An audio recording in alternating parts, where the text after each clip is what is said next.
Hello les loupios, je suis super contente de vous retrouver et cette fois-ci on se retrouve pour, je pense pas la dernière partie, mais une partie supplémentaire de mon parcours sur ma nouvelle aventure. Donc voilà, comme vous l'avez compris dans le titre, je vais vous parler de mon parcours concernant le bypass. Donc ce parcours qui a commencé aussi avec vous l'année passée, le 19 juin donc 2017. Aujourd'hui nous sommes le lundi 26 février.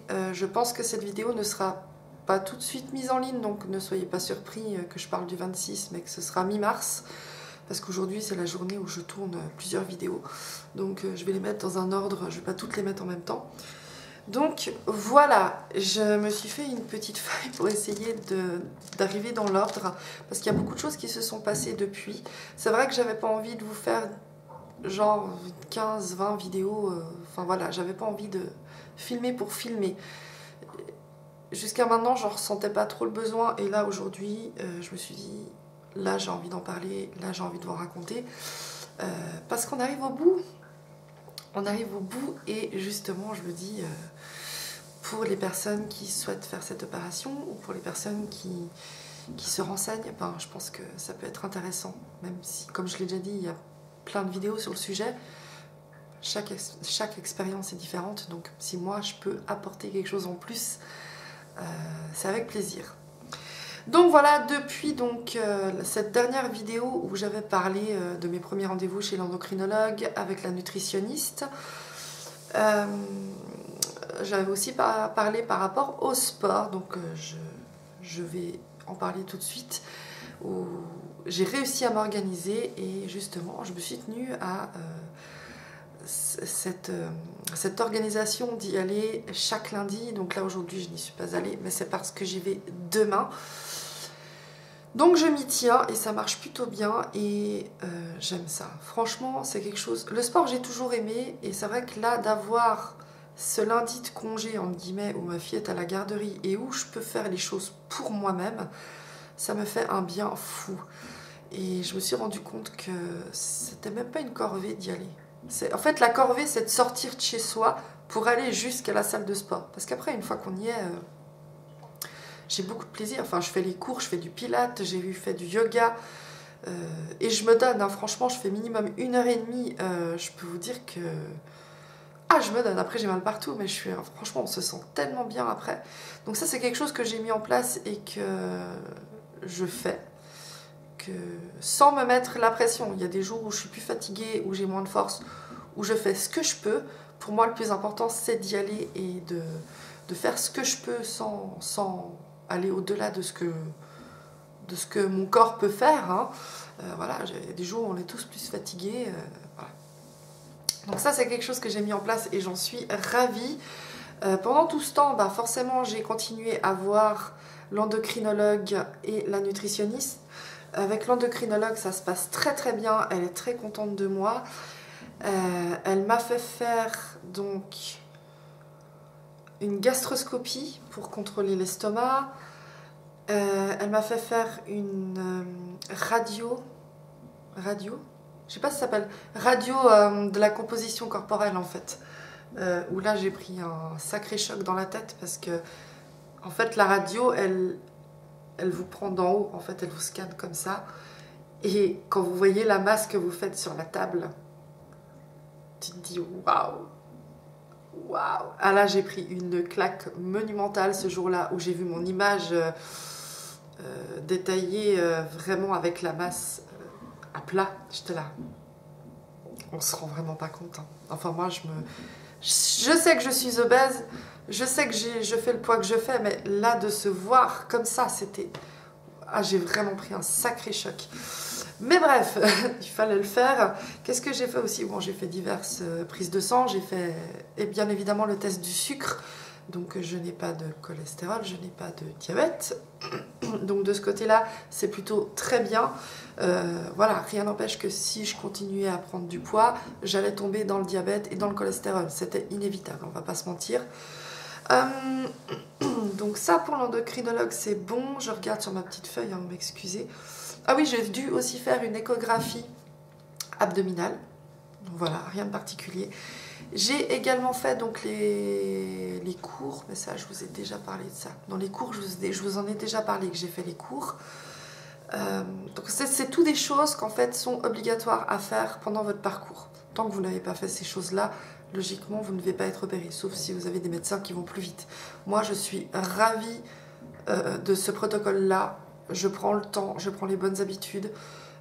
Franchement c'est parfait. J'ai aussi eu mon rendez-vous chez la psychologue, donc pour avoir accès à l'opération, on doit avoir l'autorisation de la psy aussi qui doit nous évaluer. Voilà, si on est apte à faire cette opération ou pas. Aucun souci, ça s'est très très bien passé.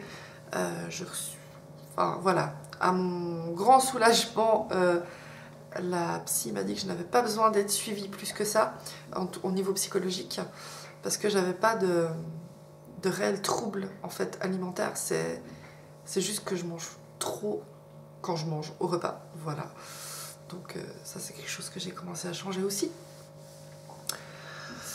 Ensuite, la nutritionniste. Alors oui, la nutritionniste, je continue à la voir avec un peu plus de peine que l'endocrinologue, je l'avoue. Parce que elle est absolument pas méchante, elle est très gentille, c'est pas le souci. C'est juste que des fois j'arrive avec des trucs où je suis tellement fière et contente de dire bah voilà j'ai changé ça. Et que voilà, par exemple, je prends l'exemple exactement de ce qu'elle m'a dit, c'est que j'ai fait une photo de mon petit-déj que je prends au travail maintenant, où il n'y a plus de jus d'orange, où il n'y a plus de pain confiture. Et j'étais toute contente parce que je m'étais fait un bircher et puis à côté j'avais pris un morceau de pain fromage. Elle s'est mise à compter les morceaux de sucre qu'il y avait dans mon déjeuner. Ça m'a tellement frustrée que j'étais là, mais je vais plus te dire ce que je mange parce que si à chaque fois tu me casses. Moi je lui ai dit en plus que vous êtes en train de me casser parce que je suis tellement contente de changer petit à petit mes trucs, et le fait qu'elle se mette à me dire mais vous voyez là il y a ça de sucre, là il y a ça de sucre, c'est pas des choses que j'ai envie d'entendre. Enfin je veux dire déjà que je fais l'effort de changer la manière dont j'ai de m'alimenter le matin, et vas-y tu me casses derrière quoi. Pour moi c'est pas constructif. Même si elle est très gentille puis que ça part d'une bonne intention, parce que voilà c'est aussi son rôle de m'aider à changer mes habitudes, mais ça m'a énervée. J'étais là, mais meuf. Oh ouais, et puis à chaque fois qu'elle me prend elle me mesure la composition corporelle, là, mais avec ses patchs. Ah oui, j'ai perdu 100 grammes de gras, enfin, de muscles. Enfin, je veux dire, j'ai perdu du poids. Enfin. Ouais, alors autant l'endocrinologue, moi, ça m'encourage. Autant la nutritionniste, quand je ressors, je suis là. C'est chiant. C'est vraiment chiant. Mais bon, voilà, ça fait partie du truc. Et puis, je prends quand même en considération tout ce qu'elle me dit, tout ce qu'elle m'explique. Il y a beaucoup de choses que j'ai changé dans mon alimentation. Typiquement, je n'utilise plus que de l'huile de colza pour cuire, en fait. Sinon, qu'est-ce que j'ai changé la manière que je fais mon petit déjeuner, quoi. Je prends plus de beurre confiture, sauf les week-ends, de temps en temps, oui. Hein, je suis pas là pour me frustrer et me priver. Je suis là pour changer mes habitudes tout en étant bien.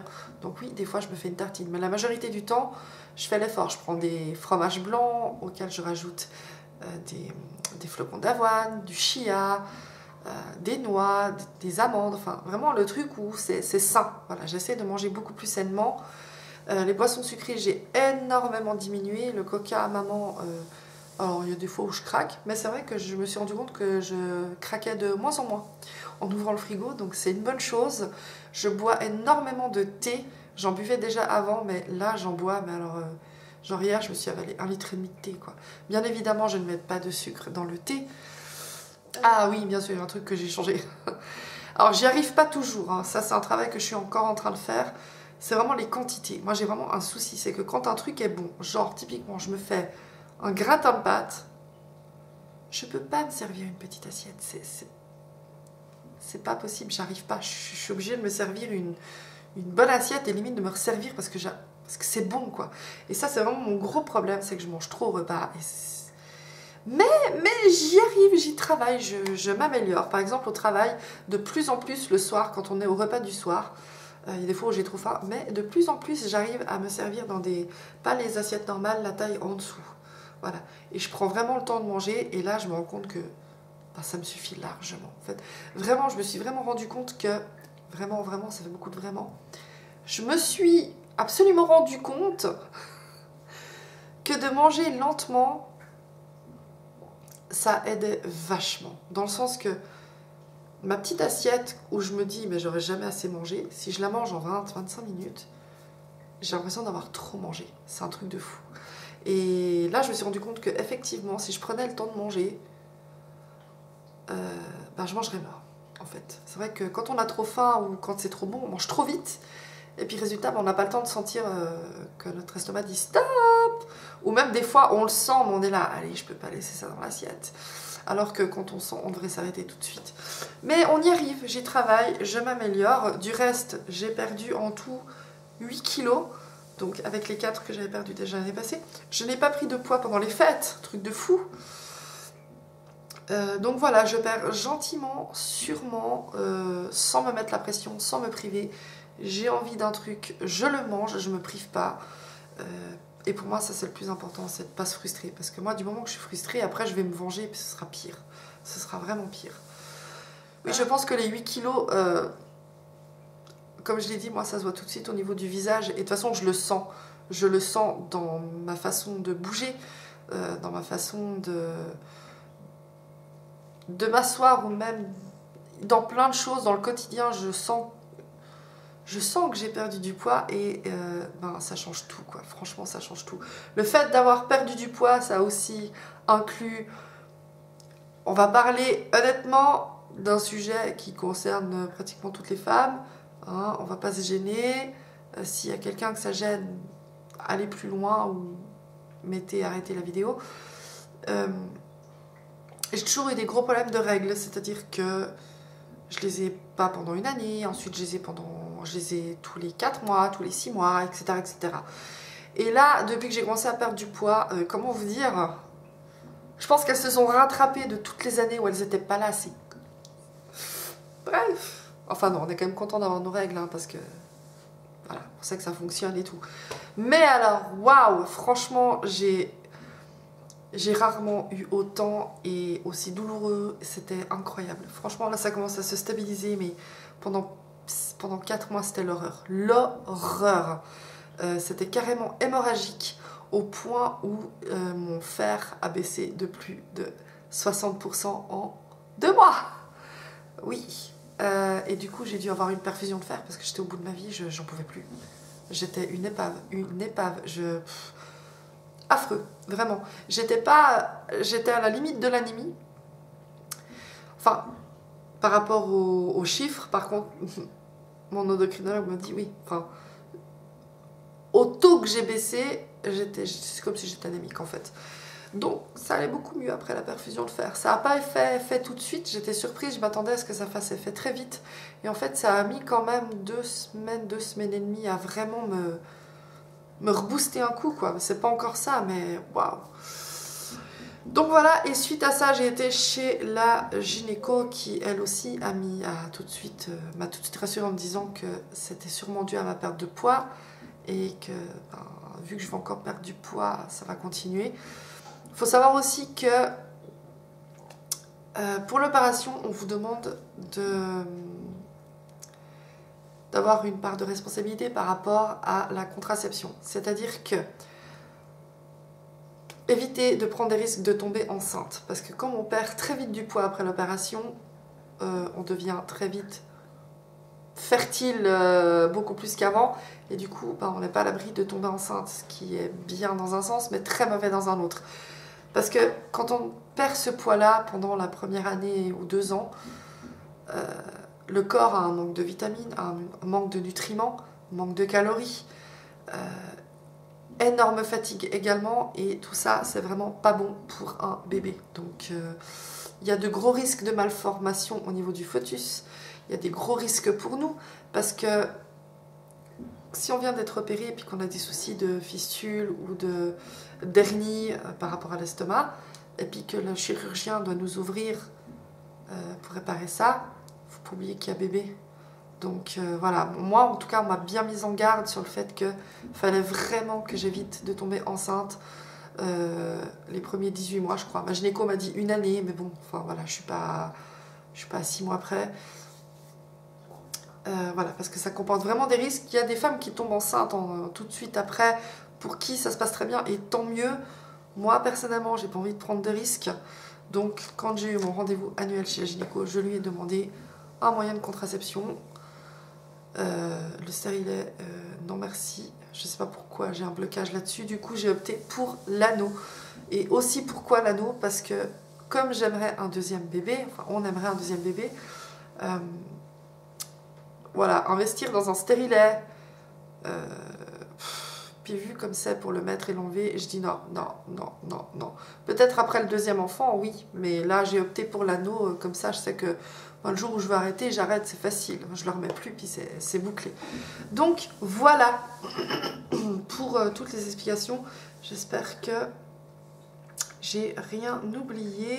Donc voilà tout ça, j'ai eu donc mon rendez-vous avec le chirurgien et l'endocrinologue, donc on s'est rencontrés les trois afin de discuter de la suite et de poser une date. Et j'ai enfin ma date d'opération, ce sera le 14 mai. Donc oui, ce sera le 14 mai et ben, ça fait bizarre en fait d'avoir sa date. Je suis partagée entre l'angoisse, l'excitation et l'impatience. Parce que je me dis, enfin je vais avoir une nouvelle vie. Je suis en train de tout faire pour que ça marche. En tout cas, je suis vraiment en train de changer mes habitudes et de changer mes habitudes de vie en fait. Parce que comme j'ai dit, c'est pas un coup de baguette magique, hein, c'est juste un coup de pouce. Et après, faut tenir la barre, faut pas la lâcher si on veut que ça marche sur le long terme. Donc voilà. Avant ça, je crois que je dois refaire une prise de sang, je dois revoir le chirurgien et bien sûr, je devrais voir l'anesthésiste. Et voilà, j'ai hâte, j'ai vraiment hâte. Moi, je tenais vraiment à ce que ce soit fait avant l'été, parce que je me dis, mais l'été, je vais pas supporter, je vais pas être bien. Et là, mai, c'est juste parfait, c'est juste avant. C'est au printemps, il fait pas trop chaud, il fait pas trop froid, c'est nickel. Et en plus, le truc de fou, mais moi je suis croyante, hein. C'est juste que j'embête pas les autres avec ma religion. Après, voilà, il y a des gens qui croient en Dieu, en Allah, enfin, Dieu, Allah, pour moi, c'est la même chose. Mais voilà, Bouddha, machin, moi, voilà, on croit en général tous à quelque chose, une énergie, quelque chose qui agit sur nous. Et moi, vraiment, je suis tellement croyante par rapport à ça. Parce qu'en fait, je vais être arrêtée un mois suite à l'opération. Et pendant ce mois, je peux pas vraiment m'occuper de ma fille. Enfin, si je peux jouer avec elle comme ça, mais j'ai pas le droit de la porter. Enfin, j'ai pas le droit de faire d'efforts en fait à cause des sutures. Et on a décidé de faire venir donc belle maman du Maroc, bien sûr, et si tout va bien, avec une des sœurs de mon mari, pour pour m'aider en fait. Et cette opération tombe genre 2 jours, ou je crois même un jour avant Ramadan.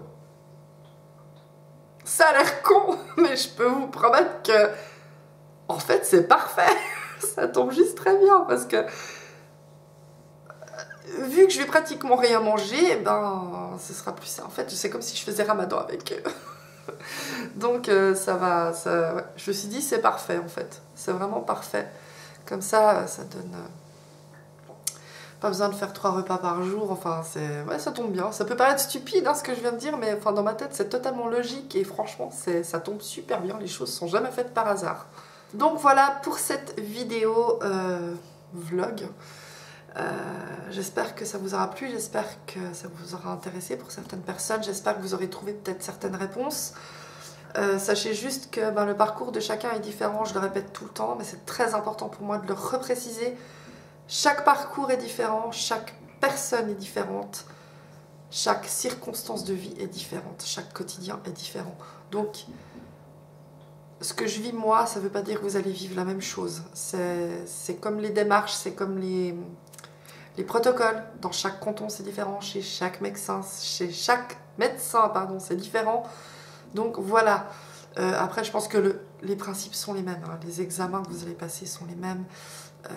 Voilà, simplement pour d'autres personnes ça va plus vite, pour d'autres ça va moins vite. Moi ça aura pris tout juste pas une année et c'est exactement ce que je voulais, donc j'ai atteint mon objectif et je suis super contente. Donc je vous remercie encore une fois d'avoir regardé cette vidéo et puis ben, je vous redonnerai bientôt des nouvelles, je pense. Je sais pas encore si je vais faire des vlogs sur l'opération. Je suis encore en réflexion, mais on verra.